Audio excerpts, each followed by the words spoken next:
Em janeiro de 1985, o país vivia um importante momento em sua história, o fim do regime militar que começou em 1964. Com o processo de redemocratização, o povo ganhava de novo o direito ao voto e direito à liberdade de expressão. Porém, isso não apagou as marcas deixadas pela ditadura militar. A outra manchete de hoje: passeata e comício pelas diretas em São Paulo. Nossos repórteres falam de lá ao vivo. Tem milhares de pessoas aqui e ainda continua chegando gente de todos os cantos da cidade no Vale do Anhangabaú. O centro de São Paulo está tomado pela maior manifestação política de sua história. Os artistas já cantaram, agora os políticos falam para a multidão. Bete Carvalho, os governadores presentes, todos os presidentes nacionais dos partidos, os políticos aqui, vocês todos, mãos erguidas, vamos concentrar e vamos cantar para finalizar a maior concentração da história do país, da América Latina. Parabéns, São Paulo! Vamos todos cantar o hino nacional brasileiro. E neste momento começa a ser executado já pela segunda vez, nesta noite, o hino nacional brasileiro no Vale do Anhangabaú. As autoridades presentes aí no palanque, com os braços erguidos, preparam-se para cantar junto com o público o hino nacional.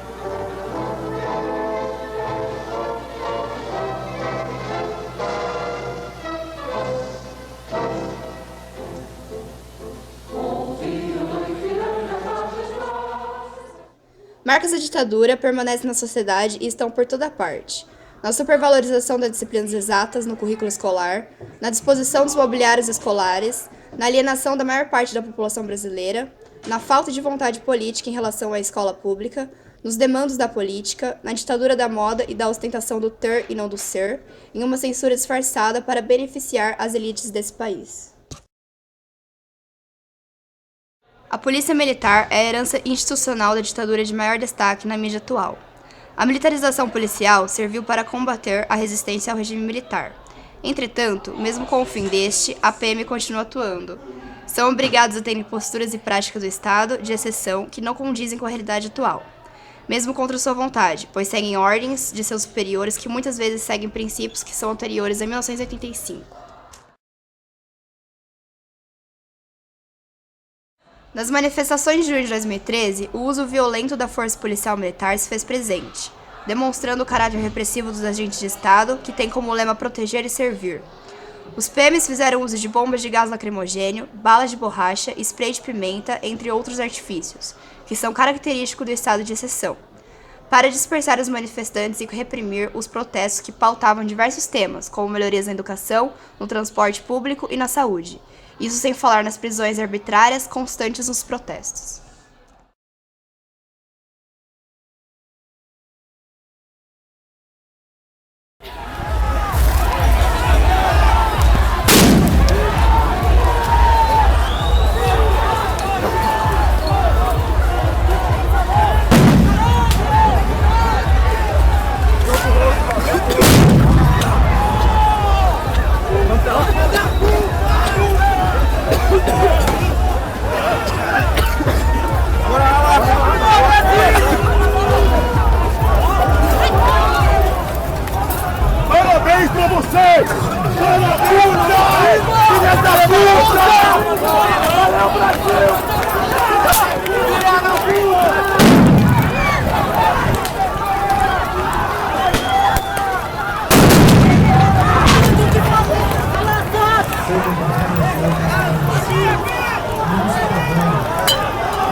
bem-vindos ao Estádio Nacional de Brasília.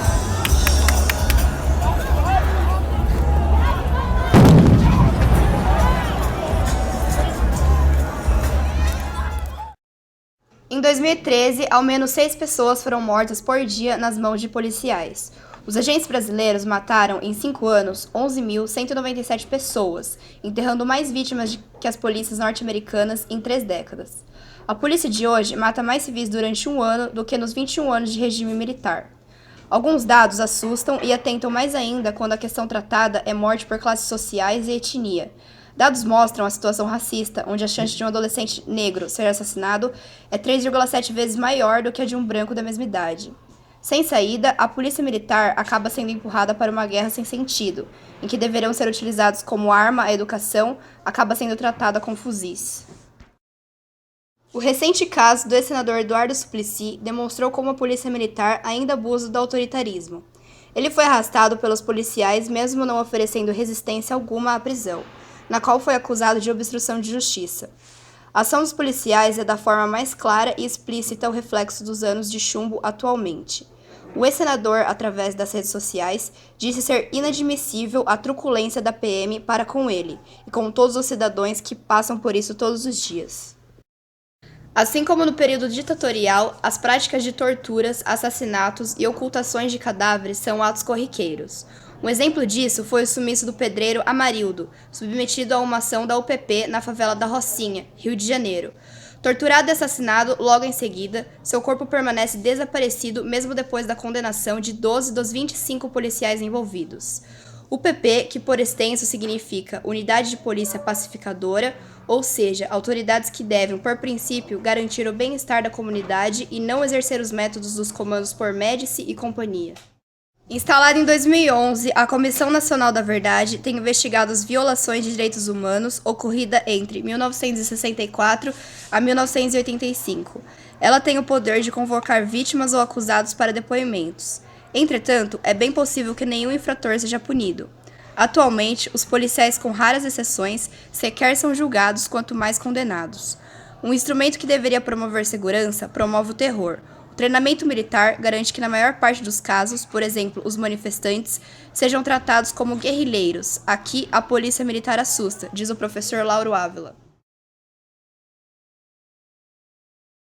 A herança da ditadura militar também é refletida dentro das escolas. O jovem com pouco incentivo ao pensamento crítico enfrentará dificuldade ao estabelecer um posicionamento político, por não entender de fato o que isso representa.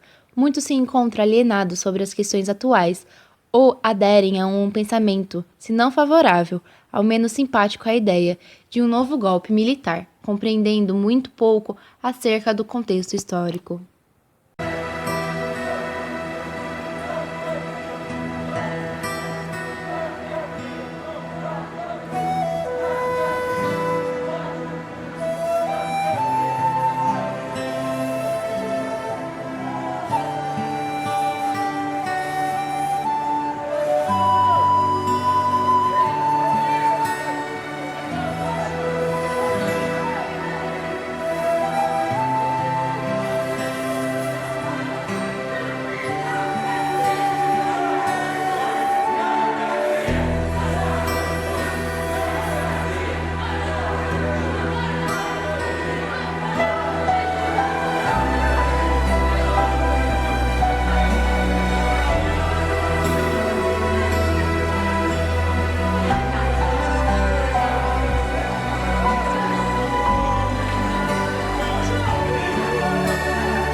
O regime intencionava construir um sistema de ensino que fosse capaz de aplacar a pobreza no Brasil, assim diminuindo a desigualdade social. Mas como diminuir a desigualdade num modelo de desenvolvimento econômico que priorizava o enriquecimento na camada mais rica da população? Mas essa pergunta não encontrou sua resposta nos planejamentos educacionais, que foi desenvolvido entre 1964 a 1985. A desigualdade não diminuiu, ao contrário, ela se aprofundou. O setor educacional foi alvo constante dos ataques do governo. Qualquer forma de discordância era logo taxada de subversiva ou comunista, e seu autor era banido dos meios acadêmicos. O movimento estudantil sofreu muitas baixas, até que perdeu sua força, mantendo-se quase inerte nos anos mais truculentos da ditadura. Essa foi a outra forma de educar encontrada pelo regime, disseminando o terror para desencorajar atitudes de apoio aos subversivos ou comunistas.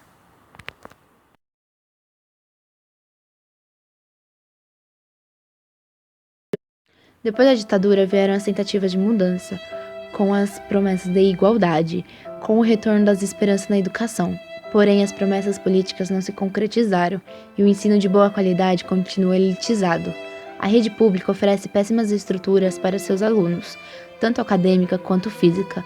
O número de analfabetos no país é inaceitável. De acordo com a mais recente pesquisa nacional de amostra de domicílios, feita pelo Instituto Brasileiro de Geografia e Estatística, divulgada em setembro de 2013, a taxa de analfabetismo de pessoas de 15 anos ou mais foi estimada em 8,7%, o que corresponde a 13,2 milhões de analfabetos no país. A substituição de História e Geografia por estudos sociais comprovadamente gerou um legado que dura décadas. O ensino dessas matérias no país ainda é extremamente deficiente.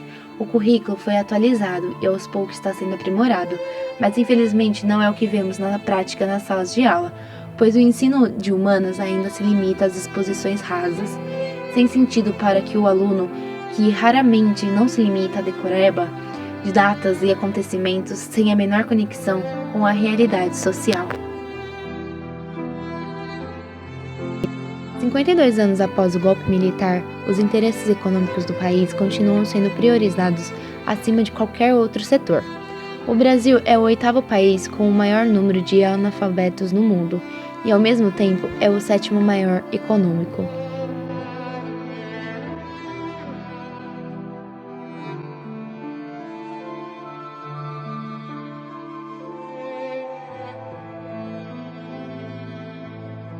Políticos brasileiros descobriram há muito tempo que o povo sem cultura é facilmente manipulável e, portanto, não tem interesse na solução dos problemas na educação. Se faz urgente e necessário um investimento por parte do governo, no que se refere à formação, capacitação e remuneração dos professores, bem como as melhorias das condições de trabalho dos mesmos. A evasão e a repetência escolar são frutos de um governo omisso, que não tem como prioridade a educação de todo o cidadão. Nosso país somente será uma nação quando os nossos governantes se concretizarem de que um futuro promissor está intimamente ligado a uma educação digna e de qualidade.